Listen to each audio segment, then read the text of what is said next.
What's going on, guys? Kulprit here, and today I'm going to give you some of my impressions of the first Final Stand map on the CTE environment, that being Operation Whiteout. And I gotta say, to open everything up, I was really surprised when they announced this. It was really cool. I was excited about it. I've been a big proponent of the CTE, even if I haven't gotten to play on it that much. But I just felt like it was a little unfair. I didn't quite understand this move. I feel like, the guys on consoles paid just as much money for premium as I did. It just didn't seem fair. I do understand there's technological hurdles. They can't update the console environment as quickly, and that's a big hurdle for a test environment, sure. But it just seemed very weird. It seems like a big departure for DICE.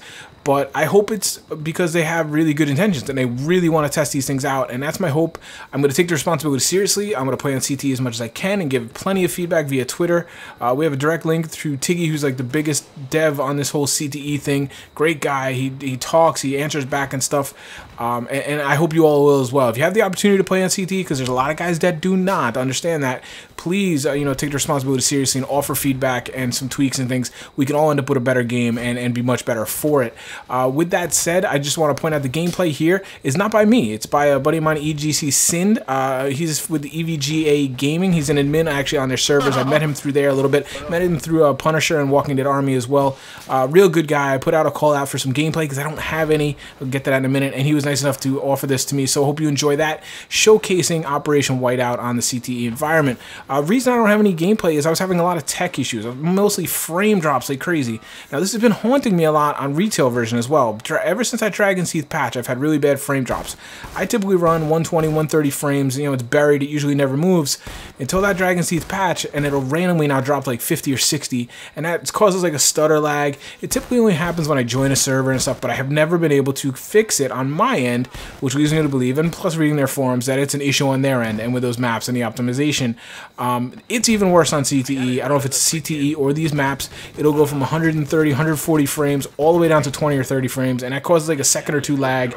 It's terrible, to be quite honest. And between that and the CTE servers tend to crash quite a bit. I didn't come away with any really good gameplay myself. It's hard to talk about gameplay of a map anyway because, everybody's new. Nobody knows what the heck they're doing, especially throwing all these new weapons and gadgets. So I'm not really going to talk too much about how the maps play because I just don't feel like we're all knowledgeable enough to do that. We don't know how they're going to play. That's going to take some days and weeks and things to play out. But what I'm going to do is just give you my general impressions of the map. And first and foremost, this reminds me of Hoth from Star Wars. Now, I will say here, I do like the storyline of Final Stand where it's linking up the 2142, setting the table of how that conflict came about. I think that's really cool.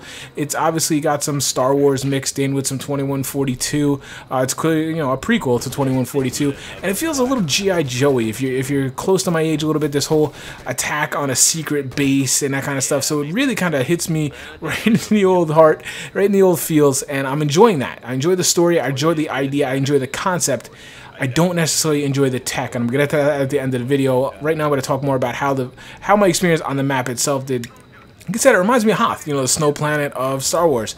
Very open. It's a very armor-friendly map, very air-friendly map, and to a little bit of a lesser extent, sniper-friendly map. Why is that? Because infantry is completely exposed. You might as well have your pants off, be running around. There's not much you can do. You guys know I'm an infantry guy, so I'm very infantry-focused. This is not an infantry map. Clearly, that's okay. These happen in Battlefield. I understand I'm playing a bigger game. I'm part of an army. I get all that, right?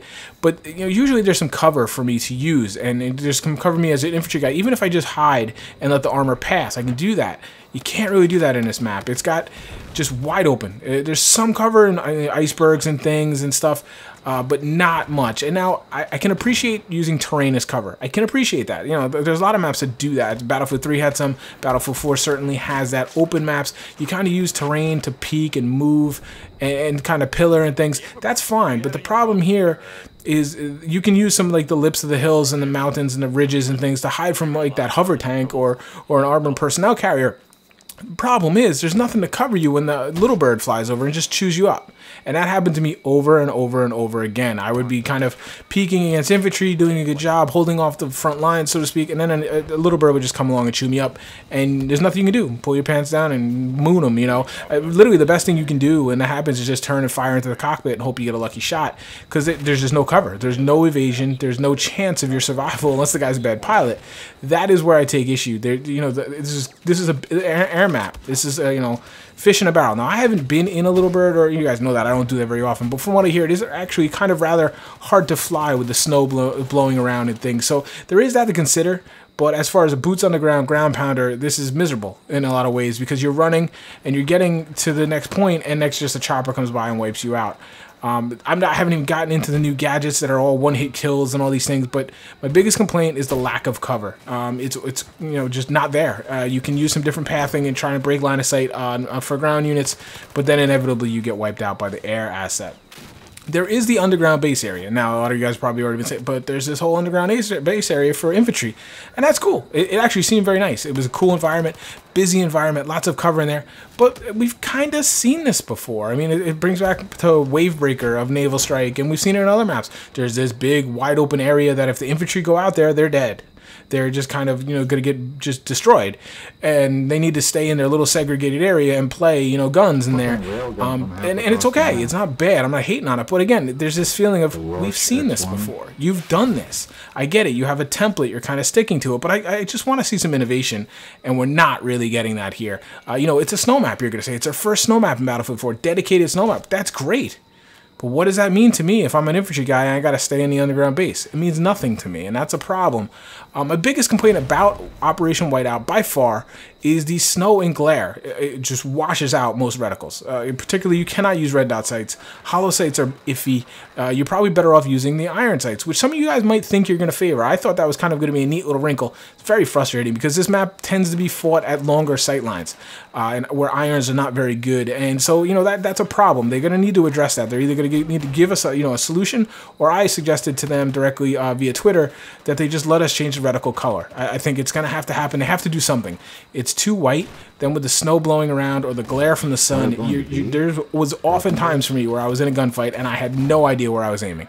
I couldn't see my reticle at all. I had to just guesstimate the middle of my optic and shoot. And that's you can't have that in a first-person shooter. You want to make an immersive environment and all that stuff, I understand, but I need to be able to aim my weapon. That is the crux of a first-person shooter. That's kind of my feedback on the map. It's wide open. It's an armor, air asset, and sniper friendly map. It's not for an infantry guy like me, so if you follow me because you play like me, you're probably going to be a little bit disappointed. That's okay. I'll take my lumps on a map. I don't expect every map to be made for me, but that's my impression of the map. Now let's just talk quickly about the gadgetry in Final Stand, because this is the first map and that's what we'll do it. Hover tanks, they're just tanks. They're just tanks that move differently. They can do really quick 180s. It doesn't really bother me. It seems a little out of place to me. It doesn't fit kind of the theme they've built, but I'll live with it, you know. Railguns, they're dumb. I'm sorry, railguns are dumb. It's another super easy weapon. It's like one of Battlefield 4's version of a kill streak, more or less. You just aim it at something, eventually as the timer cools or warms up, however you want to say it, the thing dies. Be it vehicle, chopper, person. It's dead, and there's really no skill involved. It's a laser. It defies physics right now. Whether that's going to be changed or not, I don't know. The MKV, did we really need this? You know, we have a MAV that nobody uses, so instead of encouraging people to use this MAV to support their team, I get an idea. Let's give them an offensive MAV, a selfish MAV. It's just kind of, I mean, it's balanced with a 60-second, I think, battery life, which is good. It's super brittle from what I'm told. It can be shot with like 1 bullet or 2, but it's very, very small and moves very, very quick. It's going to be hard to hit. It's another selfish weapon. It's another Battlefield kill streak. Basically is what this thing is. I think the game would be better served without it than it is with it. And that's what it comes down to for me. Does this thing add to the game, or does it just really kind of take away from the game? So far, the railgun and the MKV absolutely take away from the game more than they offer. SC-42, I'm not even going to comment on this. It's so broken, it's not worth analyzing. They have gone on record, DICE that is, Tiggy I believe it was, said this thing has an added little invisible explosion. That's why it makes the tanks and physics do crazy things. And that's why, you know, it's kind of like, even if you don't hit the infantry with this thing, people die within a 20-foot radius. I understand it's stationary, but it should not be making tanks flip over and things. So that's going to get addressed. It will be toned down, and we'll analyze it when we get there. Overall, Operation Whiteout, I like the fact that it is a snow map. It's a little bit of variety that we don't have. I just think they took it too far. There's too much snow. I know that sounds silly. There's just ice and snow. It's white everywhere. Obviously washes out the reticles and stuff. No real levolution, just a snowstorm, which I'm not really high on the vision hindering stuff. I just think vision and aim and stuff obviously are the backbone of a first-person shooter. When you start to hinder that, you're kind of losing the plot, if you will. Overall, my impressions of Operation Whiteout right now, as an infantry guy, ground pounder, as you know, is just meh.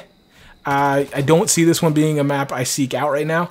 Now, I will say this is on CTE, and supposedly, you know, their intentions are to listen to our feedback and tweak things, but I don't know that they can tweak the kind of things that I want them to. Again, being selfish, on an infantry level, this map is just not going to be infantry friendly. That's just how it is. I'm going to put this down as not a me map. That's okay if there's one of those remains to be seen as we played the other days on CTE. Hope they get better, hope they get more infantry friendly, but to be honest with you, that's not the drift I'm getting. Tune back in a couple days, guys, as I play each map as it's released, and I will give you my impressions of those as well. What are you guys thinking of Operation Whiteout if you got a chance to play it? And if you haven't, you know, you've seen enough videos and stuff, what are your opinions on this? Thank you so much. Thanks again to EGC Sin for the footage. Appreciate it, buddy. Take care, guys. Have a good day.